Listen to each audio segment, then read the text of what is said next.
Welcome to another Iron Wheel video. Today's video will entail Fatlogic Reddit posts. So strap in and let's see how this goes. Definitely just got an attitude with my daughter's doctor.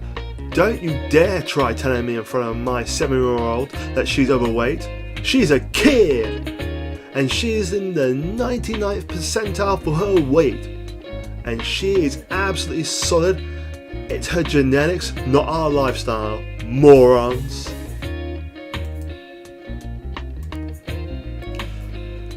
Wow. You should definitely not get an attitude with the doctor. I mean, how does that help your daughter at all? The doctor's trying to help you and giving you advice. Yes, she's overweight, so address it. Don't make it like some sort of society problem or this is the new norm and that we should accept that this condition is normal. It's not. I'm sorry. Genetics. I hate that excuse, genetics. It's not genetics. If it was genetics, why weren't people like this 100 years ago everywhere? Tell me that one. Just move on. Health is not a moral requirement. I am literally lost for words due to the stupidity of this thing. If everyone had the same lack of moral requirement as this person did, then who would look after these people once they had bedridden themselves or got into such poor health that they couldn't, go off the sofa or something? Nobody. They would all die out. Oh, God. Just can't believe these people actually exist. In my opinion, there is zero reason to ever step on a scale. Okay, maybe a few medical reasons for medication dosage, but in general, no good comes from having a scale in your home. In fact, I dislike scales so much, I encourage my clients to take their scales in the backyard with a hammer and smash that thing to bits and pieces. I never weigh myself. That stuff drives me crazy. I have never owned one. Okay, I actually kind of agree with this one, apart from with the hammer smashing bit, because that just seems like destruction for the sake of no reason. It just seems pointless. I do believe that having a scale can actually demoralize you, and that maybe not weighing yourself every day, every week, every 6 seconds, but maybe weighing yourself every couple of weeks, every month or something like that might be a better option.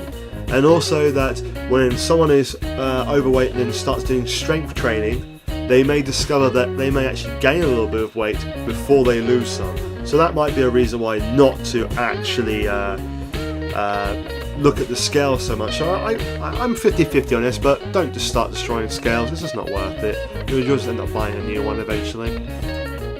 Every day I am told that I'm going to die an early death. The ones that aren't going to tell me to go kill myself are telling me that I will get diabetes or cardiovascular disease or something else that will kill me, and it will happen soon. First of all, hey thin people, you're all going to die too, by the way. It's kind of inevitable. I'm not going to justify reading the second bit because it's just gibberish shit, if I'm honest. So I'm not bothering with that. I'm just going to say that, yes, all people die, but you're going to die sooner due to, diseases related to obesity or being really fat. That is not a slur, it's not being mean, it's just facts. I just find it annoying that people have to use the marginalization groups and oppression thing and discrimination just to justify a point, and it has no point here. It's like going, because I'm fat, you should treat me differently. No. We want to treat everybody the same. That's the point. That is the point. I want everybody to be treated the same. So why should you get special treatment due to really horrible decisions which you yourself made? No one else made you eat the food. No one else shoved it down it. No one put your mouth on the end of like a conveyor belt and started shoving all the food in. So, yeah. Do us all a favour and just accept what's happened.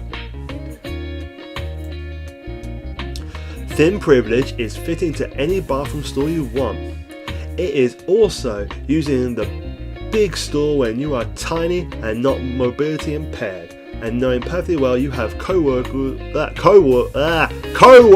flipping out who need the big store.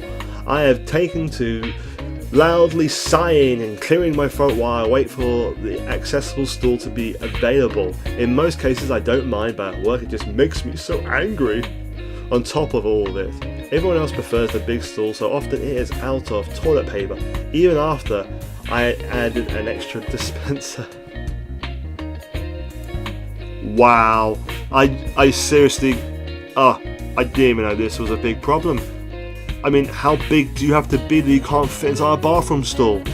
I mean, how I don't know the measurements of these stalls, but I've never been to a stall and I think, wow, this stall's too small. I've never had that before. I mean, how big do you have to be to do that? Oh my god, I can't believe it. And then getting angry that someone else is using it? I'm sorry, but if someone needs to go, they need to go. It doesn't matter about the size, and I think it's you pretty much wanting privilege to have sole usage of that one stall because you're big. I'm sorry, it doesn't work that way. Get in line and wait for it. For God's sake. Like, I loved the bit about the toilet paper at the end. I mean, wow. I mean, people at your work literally just going through that stuff like mad. I mean, my brain is just exploding with this one. I just can't believe that not being able to fit inside a bathroom stall is actually a thing. I just can't believe it. Jesus. I mean, please tell me if you had this problem. I mean, I'm not judging. I mean, if you have this problem, I feel really, really bad for you because not being able to fit into a stall must be horrendous. But God, I just can't believe it. I mean, shouldn't you be like? I'm guessing this is why you mean you're waiting for the accessible stall. Is that like the disabled stall? I mean, I just don't get it. I just don't get it. That's all, folks, and I would be eternally grateful if you would subscribe, as that does help me out, and I am aiming to bring out a few more videos in the next couple of weeks, so subscribe and see what those ones are like. Ciao.